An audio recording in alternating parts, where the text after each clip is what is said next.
住落嚟咧，有另外一個嘅本地表演團隊出場啦。佢哋係首次參加賀歲花車巡遊嘅 Trick Station， 為我哋帶嚟嘅係 Tricking 表演。同大家介紹一下啦 ，Tricking 其實係一種新興嘅運動嘅。呢種運動嘅特色咧，就係將各種嘅中西武術同埋舞蹈咧嘅精髓共冶一路嘅。可以見到啲表演者咧，有時咧就好似打緊功夫，有時咧係跳緊舞噶嘛。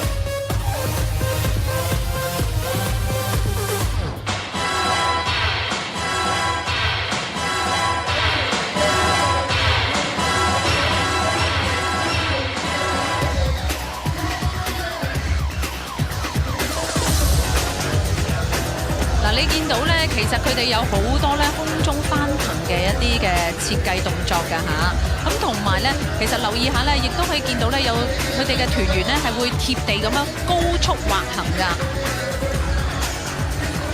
咁我知道有跆拳道啊，啲體操啊，啲翻騰嘅動作啦，咁亦都係喺呢個 Tricking 裏邊都會出現嘅。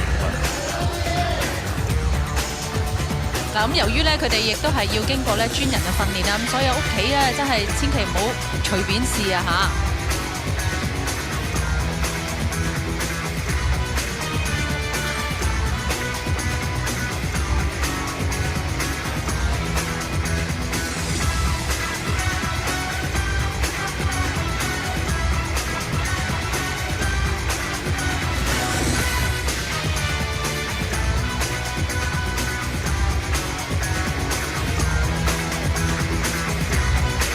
非常之特別嗰個表演嘅方式嚟講，咁仲即係配合一啲好強烈嘅音樂啦，好有啲視聽嘅呢個享受嚟嘅。